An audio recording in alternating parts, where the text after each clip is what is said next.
दोस्तों 1893 से पहले जिस गांधी को कोई नहीं जानता था, आज हम सभी उनको अपना आदर्श बनाते हैं। आखिर कैसे महात्मा गांधी अंग्रेजों के इतने बड़े दुश्मन बन गए और बड़े स्तर पर आंदोलन करना चालू कर दिया, जबकि 1893 से पहले महात्मा गांधी कोई भी आंदोलन नहीं किए थे, ना ही तो किसी आंदोलन में भाग लिए थे। और सबसे बड़ी ये बात कि वो अंग्रेजों के इतने बड़े दुश्मन होते हुए 1888 ईस्वी में वकालत की मतलब कि वकील की पढ़ाई करने के लिए इंग्लैंड गए थे। इंग्लैंड जाकर वहां पर वो वकालत की पढ़ाई की और वहां पर रहे, कुछ दिनों तक समय व्यतीत किया।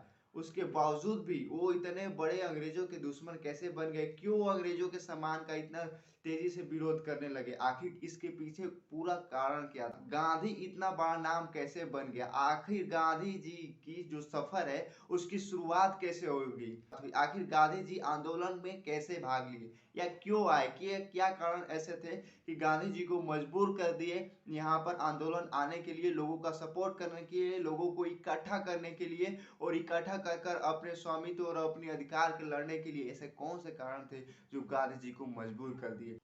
इस वीडियो में इन सभी कारणों की मैं व्याख्या करूंगा और इनके जड़ बताऊंगा कि ये आखिर कहां से शुरू, ऐसा कौन सा परिस्थिति उत्पन्न हुआ कि गांधी जी इस तरह के इतने बड़े और अंग्रेजों के लिए काफी अधिक खतरनाक आंदोलनकारी बन गए।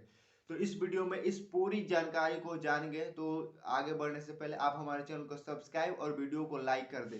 दोस्तों, किसी भी घटना के पीछे कोई ना कोई एक कारण होता है और ऐसा ही कारण घटा गांधी जी के साथ।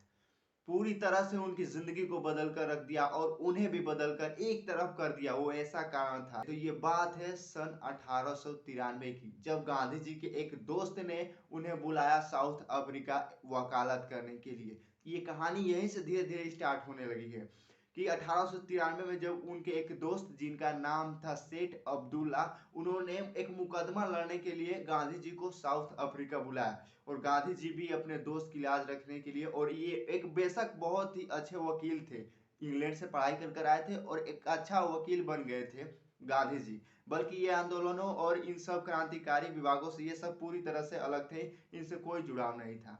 तो क्या हुआ कि जब इनके दोस्त ने इन्हें बुलाया वहां पर साउथ अफ्रीका, तो ये चले गए मुकदमा लड़ने के लिए। तो गांधी जी समुद्र के रास्ते होते हुए पानी की जहाज के जरिए साउथ अफ्रीका में एक डरबन बंदरगाह है वहां पर पहुंच गए।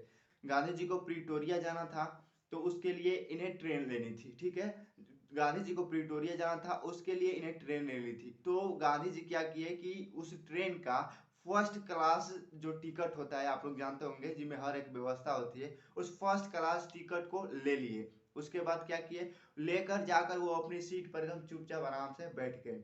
उसके बाद कुछ अंग्रेज थे उसी के आसपास। तो जो अंग्रेज थे, देखे अभी काले लोग, मतलब साउथ अफ्रीका में नस्ल भेदी चलता था। नस्ल भेदी का मतलब कि जो गोरे लोग होते हैं यानी अंग्रेज, वो कालों पर बहुत ही अत्याचार करते थे, उन्हें मारते थे, पीटते थे और अपने अपने से बहुत दूर रखते थे, उन्हें गंदे मानते थे। ठीक है, तो मतलब भारतीयों से वो बहुत ज्यादा घृणा करते थे, घृणा की दृष्टि से देखते थे। तो यही साउथ अफ्रीका में प्रचलित था। तो अंग्रेज देखे कि हमारे फर्स्ट क्लास बोगी में ऐसा एक काला व्यक्ति बैठ गया, एकदम गांधी जी उस समय बहुत काले भी थे, तो बैठ गया है। तो अंग्रेजों को आया बहुत गुस्सा। तो गुस्सा आया तो कहे अंग्रेज, उन्हें गांधी जी को कहे कि यहाँ से जाओ, थर्ड क्लास, तुम थर्ड क्लास में बैठे हो, थर्ड क्लास में जाओ टिकट। तो ये कहे नहीं, हम फर्स्ट क्लास के लिए है तो फर्स्ट ही क्लास में बैठेंगे, यहाँ से हटेंगे नहीं। तो अंग्रेजों को धीरे धीरे गुस्सा आने लगा, वो कहने लगे ना थर्ड क्लास में जाकर बैठो, यहाँ पर हमारी सरकार है, हमारी चलेगी। तो जानते ही उस समय अंग्रेज की भी वहाँ सरकार थी, साउथ अफ्रीका को गुलाम बना लिए थे अंग्रेज भी। तो गांधी जी कह रहे थे लेकिन वो बात नहीं मान रहे थे, तो गुस्सा हो गए अंग्रेज वाले। अंग्रेज गुस्सा हो गए। क्या हुआ कि अगला स्टेशन आने वाला था, पीटर रॉसबर्ग एक स्टेशन, अगला स्टेशन आने वाला था। ठीक है, तो क्या हुआ कि अंग्रेजों ने वहीं पर गांधी जी को पकड़ा और धक्का मारकर ट्रेन से बाहर फेंक दिया। रात का समय था। सोचिए कि कितनी अजीब लगा है कि जब आप टिकट भी लिए हो, आपका अधिकार है वहां बैठने का, और आपके अधिकार पर आपको बैठना ना दिया जाए, आपका अधिकार आपसे छीन लिया जाए, जो आपका एक निश्चित, उसके लिए आप पे भी कर चुके हैं, और उसके बावजूद भी आपको वहां से निकाल कर फेंक दिया जाए, तो आपको कितना बुरा लगेगा। और वो भी एक काला होने के लिए। यदि आप काला है तो इसके लिए इतनी विभेद, मतलब इतनी भेद भाव, ये कैसे। तो गांधी जी को ये सहन नहीं हुआ।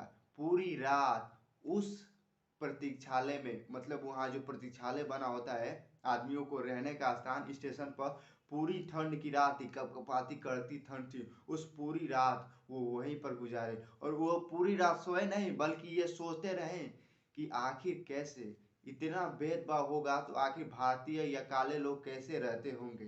ठीक है, तो यही एक एक पहला तो विचार यही था।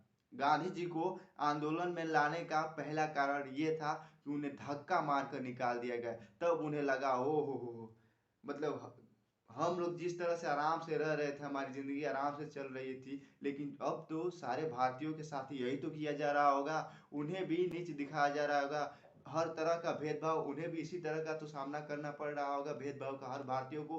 तो इसके लिए आवाज कौन उठाएगा? तो पहली आवाज महात्मा गांधी की उठी वहां पर अपने भारतीय लोगों के लिए। अब क्या हुआ कि उस दिन तो रात भर पूरी प्रतीक्षा किए, अब सोचे कि अब तो किसी न किसी को आवाज तो उठाना ही पड़ेगा, वरना देख रहे हैं कि ये किसी की भी नहीं सुनेंगे अंग्रेज सरकार। वहां से तक गांधी जी अब धीरे धीरे उठा लोगों से मिलने लगे, और भारतीय लोग जो साउथ अफ्रीका में थे उनकी एक गुट बना लगे, उन्हें इकट्ठा करने लगे। और इसी बीच और भी घटनाएं घटी। एक बार जब गांधी जी घोड़ा गाड़ी पर बैठे थे, तो वहां पर एक अंग्रेज अफसर आ गया, तो उसके लिए जो घोड़ा गाड़ी चलाने वाला था वो कहा कि हट जाइए, ये बैठेंगे। तो वहां पर भी महात्मा गांधी, अरे ये हमारा अधिकार है, हम कैसे छोड़े, हम आपने पे किया है। तो घोड़ा गाड़ी वाला कहा नहीं, आप उतर जाइए। और महात्मा गांधी थोड़ा सा गर्मा गर्मी कर दिए, तो वो जो घोड़ा गाड़ी वाला था वो महात्मा गांधी को मार दिया और उतार दिया। सब जो अपमान है, ये अपमान अंग्रेजों के खिलाफ आग बनकर निकलने लगे उनके खिलाफ। महात्मा गांधी भी कम नहीं थे। पहली बार उन्होंने भी सोचा कि आवाज तो उठाना ही पड़ेगा, वरना देख रहे हैं कि अंग्रेज भारतीयों के ऊपर आरोप करेंगे, अत्याचार करेंगे, और हम सहते रहेंगे, ऐसा कभी नहीं होगा। तो महात्मा गांधी ने वहां के लोगों को इकट्ठा किया, और 1894, 95, 96 लगातार सभी ने अवज्ञा करते गए। 1893 से ही लगी आग महात्मा गांधी के अंदर, और वो कहे कि चलो चल पड़े। और वहीं से शुरुआत हुई एक महान आंदोलनकारी। कौन जानता था, अंग्रेज भी नहीं जानते थे कि ये मतलब कि एक धाका मारने से या इतनी सी चोट, दिल पर चोट लगने से, मतलब दिल की चोट बहुत ही खतरनाक होती है, इसमें इतनी ताकत होती है कि हर एक पूरी दुनिया को ये बदल सकती है। तो ऐसा ही महात्मा गांधी के साथ हुआ। यदि महात्मा गांधी के साथ वो घटना नहीं घटित हुई, तो शायद वो आज राष्ट्रपिता के नई नाम से जाने जाते, और शायद नोटों पर उनका चित्र भी नहीं होता। तो क्या हुआ कि वहां पर बहुत सारे भारतीयों को इकट्ठा किए और उनके लिए लड़ाई लड़ने लगे। और काफी लड़ाइयों में वकील थे, तो सभी वकालत और कानून के बारे में जानते थे, वकालत अच्छे से पढ़े थे, तो वो भारत के लिए अच्छे से लड़े। और काफी लड़ाइयों में वो एग्रेसिव, काफी लड़ाइयों में वो सक्सेस भी प्राप्त करते गए, लगातार प्राप्त करते गए, और उनकी नाम बढ़ने लगा, मतलब उनकी ख्याति हो गई, प्रसिद्धि फैलने लगी चारों तरफ से। तो ये कारण हो गया कि जब उनकी बहुत ज्यादा प्रसिद्धि होने लगी, तो और भी उन्हें लगा कि और भी हमें भारतीय के लिए कुछ, अभी तो ये साउथ अफ्रीका में भारतीयों के लिए कर रहे हैं, अब हम अपने देश जाएंगे और वहां पर जो भारतीय के ऊपर कष्ट अत्याचार हो रहे हैं उनके खिलाफ आंदोलन करेंगे, उनके खिलाफ एक एक हथकंडे अपनाएंगे, जो अंग्रेजी सरकार, अंग्रेजी हुकूमत को चने चबा देगी।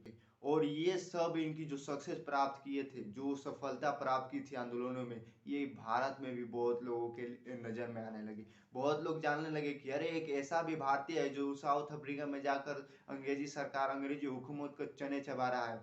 तो जब साउथ अफ्रीका से अब 1915 में महात्मा गांधी भारत आते हैं, ठीक है, तो ये शुरुआत हो चुकी थी उस गांधी की, जो पहले ऐशों की जिंदगी जीता था, जो पहले इंग्लैंड में ही जाकर पढ़ाई करता था, पहले वहां की सरकार को भी मानता था। पर जिस दिन से उसके दिल पर चोट लगी, उसे धक्का मारकर निकाला गया, तब उसे समझ में आया कि हाँ, क्या हो रहा है भारतीयों के साथ, काले लोगों के साथ कैसा भेदभाव है, इसके प्रति आवाज उठाना पड़ेगा। उस दिन से उनकी पूरी जिंदगी बदल गई, और पूरी तरह से आंदोलन और भारतीयों और भारत को एक करने के लिए, भारत को आजाद करने के लिए पूरी अपनी जिंदगी न्यौछावर कर दी। तो जब 1915 में भारत आते हैं, तो उस भारत आने के साथ ही उन्हें बहुत सम्मान किया जाता है। और 1916-17 में लगातार वो नील की खेती पर आंदोलन करने के लिए बिहार जाते हैं, चंपारण सत्याग्रह करते हैं। उसके बाद अहमदाबाद में मजदूरों के लिए हक की लड़ाई लड़ते हैं, और उसके बाद असहयोग आंदोलन, सबने अवज्ञा आंदोलन, इतने सारे सक्सेसफुल आंदोलन करते गए कि पूरी देश और पूरा अंग्रेज सरकार इससे डरने लगा। तो सोचिए उस घटना के बाद पूरी तरह से ये अंग्रेजों के खिलाफ बन गए, एक धक्के मार कर निकालने के कारण। यदि वही अंग्रेज उन्हें बैठ कर जाने दिए होते तो आज शायद इतना बड़ा एक आंदोलनकारी पैदा नहीं होता। केवल विचार, केवल उसके एक दिल पर चोट लगा तो वो पूरी अंग्रेजी सरकार को हिला डाला। महात्मा गांधी जिन्होंने केवल धक्का खाने पर पूरी अंग्रेज सरकार को हिला डाला। तो इस तरह से गांधी का उत्पन्न हुआ था और इस तरह से गांधी मॉडिफाइड होकर अंग्रेजों को भगाने में सक्सेसफुल रहे।